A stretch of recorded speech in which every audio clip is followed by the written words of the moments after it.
किसी को भी अपना बनाना है तो सबसे पहले आप उसकी तारीफ़ कर दीजिए। उसके अंदर की अच्छाइयों को देखते हुए उसकी एक एक चीज़ की तारीफ़ करिए और जो बुराइयां हैं उसको नज़रअंदाज कर दीजिए। समझ लीजिएगा, सामने वाला व्यक्ति आपका हो गया है, आप उसके दिल में और वो आपके दिल में। ऐसे ही आज की जो सच्ची घटना मैं आपको सुनाने जा रहा हूँ, इस सच्ची घटना में भी कुछ ऐसा ही होता है।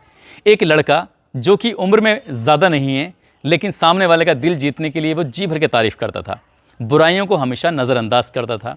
ऐसे ही करके उसने धीरे धीरे एक नहीं कई लड़कियां, कई महिलाओं के साथ ऐसी ज़िंदगी बिताने लगा जैसे क्या शादी के बाद किसी महिलाओं के साथ ज़िंदगी बिताते हैं। लेकिन जब जब कोई विरोध में खड़ा होता था तब उसके लिए भी उसने एक अस्त्र, एक शस्त्र इस्तेमाल कर रखा था, और वो बहुत भयानक होता है, ख़तरनाक होता है।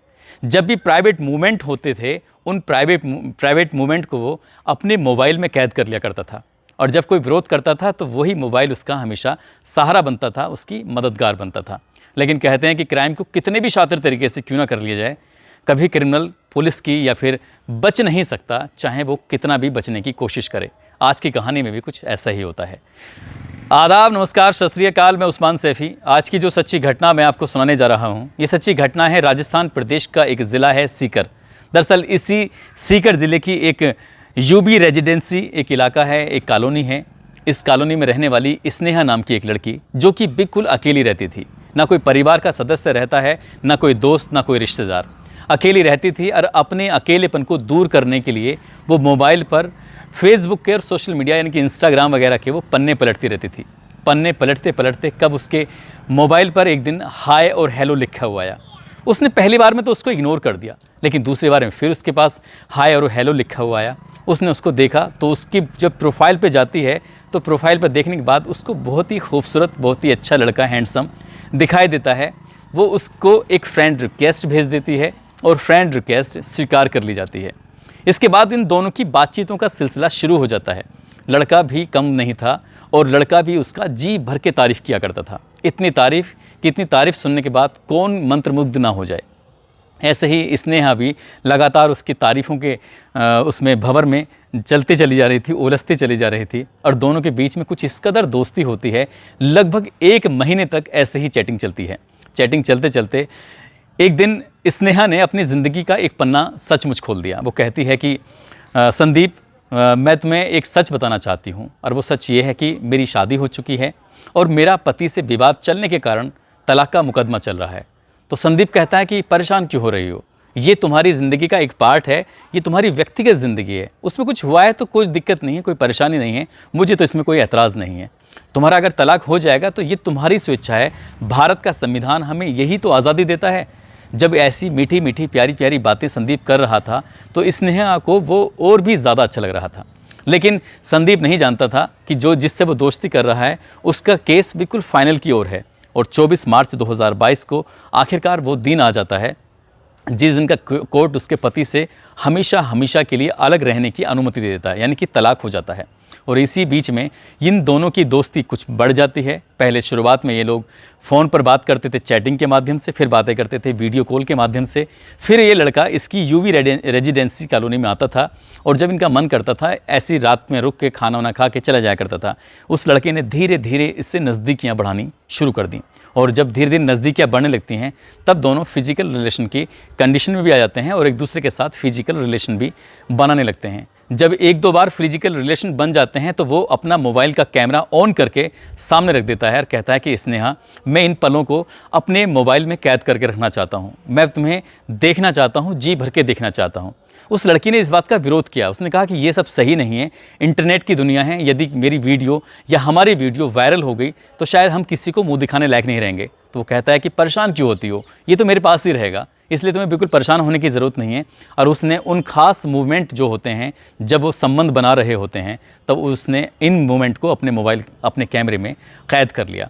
धीरे धीरे लाइफ बहुत अच्छी चल रही है। उसको ये कहता है कि अब हम लोग यहाँ नहीं रहेंगे, यहाँ से मैं चाहता हूँ कि तुम इस यूबी रेजिडेंसी को छोड़कर यहाँ से अलग कहीं दूसरी जगह लो। तब दूसरी जगह उसको एक रामेश्वर रेजिडेंसी होता है, वहाँ पर कमरा मिलता है। अब यहाँ पहले तो रहते थे दोनों अलग अलग, लेकिन अब यहाँ दोनों साथ साथ रहने लगते हैं। जब साथ रहने लगते हैं तो वो कहती है कि मेरे पति से तो तलाक हो ही चुका है, मैं चाहती हूँ कि संदीप हम तुम दोनों शादी कर लें और शादी के बाद इस ज़िंदगी को बड़ी अच्छी से बिताएंगे। लेकिन जब बस शादी की आती है तभी वो थोड़ा सा परेशान हो जाता है।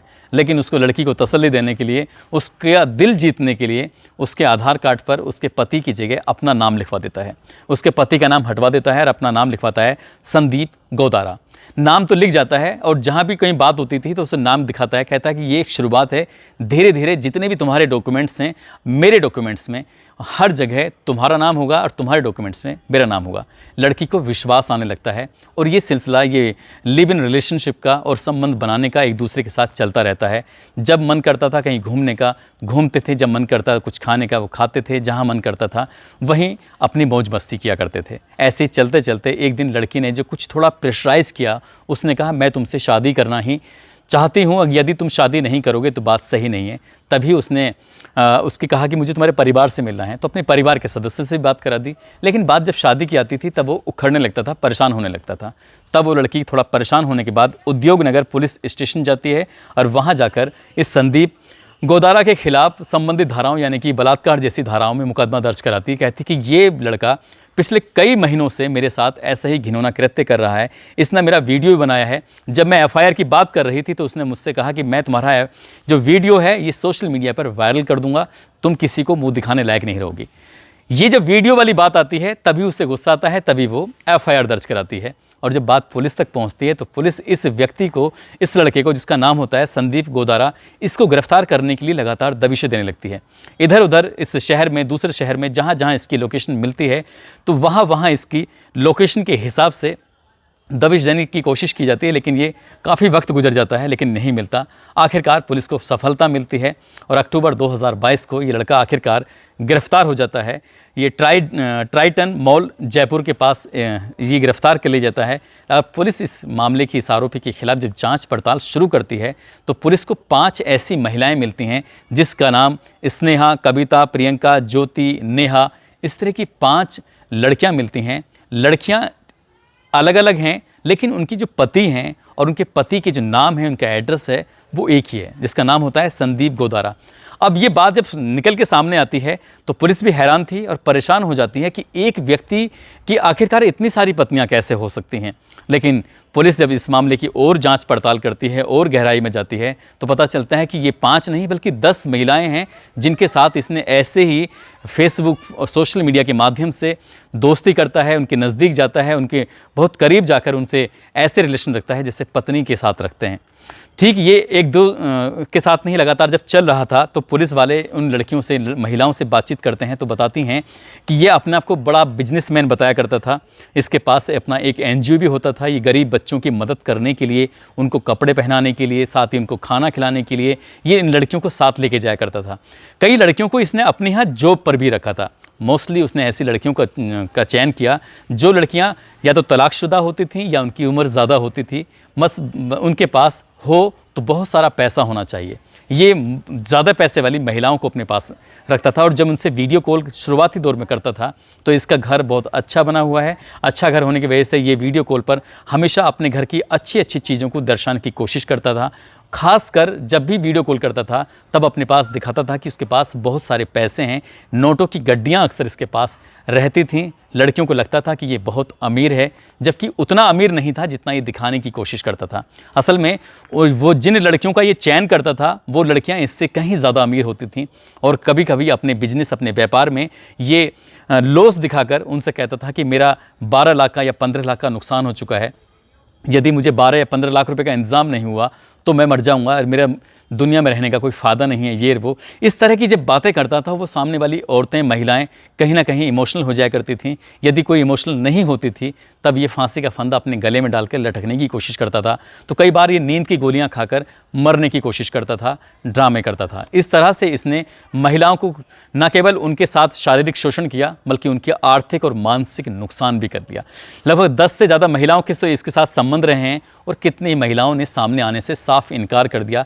उन्होंने कहा कि हमारे परिवार टूट जाएंगे, हमारे घर टूट जाएंगे, क्योंकि इसने अपनी जो दोस्ती की लिस्ट में कुछ ऐसी महिलाओं को भी रखा था जो शादीशुदा होती हैं और जो कि अपने परिवार के साथ रहती थीं। हालांकि पुलिस ने इसे गिरफ्तार कर लिया है। इसके खिलाफ जल्द से जल्द चार्जशीट लगाने की बात चल रही है। इसे किसी भी कीमत पर बख्शा नहीं जाएगा। लेकिन जिस तरह से पुलिस ने इसका चेहरा उजागर करके और लड़कियों को सचेत किया है, जागरूक किया है, सचेत किया है, पुलिस का यही कहना है कि कम से कम किसी भी ऐसे व्यक्ति के जाल में ना फंसें जिसे आप नहीं जानते हैं। सोशल मीडिया पर ऐसे लाखों करोड़ों लोग हैं जो पन्ने पलटते रहते हैं और ऐसी लड़कियों को, ऐसी ही महिलाओं को अपने जाल में फंसाने की कोशिश करते हैं ताकि उनसे नज़दीकियाँ बढ़ें और उनसे कुछ ऐंठा जाए या उनका शारीरिक शोषण किया जाए। दोस्तों, इस घटनाक्रम को सुनाने का उद्देश्य किसी को परेशान करना नहीं है, किसी का दिल दुखाना नहीं है, बल्कि आपको जागरूक करना है, आपको सचेत करना है। सोशल मीडिया के इस तरह के जाल से आप बचे रहें और सतर्क रहें। साथ ही जाते जाते कुछ लोगों के जन्मदिन हैं, जिसमें प्रतापगढ़ के रहने वाले कमलेश कुमार, यश कुमार, बिहार की समीना खातून हैं, सुमित, संजीव खन्ना और औरंगाबाद माही गौतम। इनको जन्मदिन की बहुत सारी शुभकामनाएं, बहुत बहुत मुबारकबाद। साथ ही कुछ लोगों ने नाम लेने की अपील की है। नेहा हैं, बीमार हैं, जल्दी ठीक हो जाएं, इसकी हम कामना करते हैं। कौशल यादव मुंबई से हैं, शुभम प्रजापत पानीपत से, रिंकू सोनू दोनों ड्राइवर हैं, नोएडा में रहते हैं। अमर सिंह अलवर से हैं, प्रकाश यादव सिद्धार्थनगर से, मंगल राठी फजलुर रहमान बंगाल से हैं, देवेंद्र गौरी सिंह फरीदाबाद से, वरीदेश बरेली से हैं, गुलाब सिंह हसनपुर से हैं, रतन राठौर पंजाब में काम करते हैं, शंकर सोनकर दानिश अमरोहा से हैं, अबरार अंसारी बिहार से, अमर सिंह, राकेश, मीना, तोकीर खान, कमलेश कुमार बिहार से, सुभाष चंद्र, राहुल खटीक, चंद्रशेखर, मकसूद आयरन, योगेश मेहता नैनीताल से हैं, अजहर सऊदी अरब से हैं, सौर्य मोहम्मद आरिफ मुरादाबाद से हैं, विनोद कुमार रायबरेली से हैं, रितेश शास्त्री भदोही से, प्रदीप यूपी से हैं, इमरान, प्रमोद कुमार, उमेश चंद, साजिया खान राजस्थान से हैं। आप सब लोगों ने नाम लेने की अपील की थी। आप सभी का दिल की गहराइयों से धन्यवाद। आप सब लोग अपना ख्याल रखें, सुरक्षित रहें। जय हिंद, जय भारत।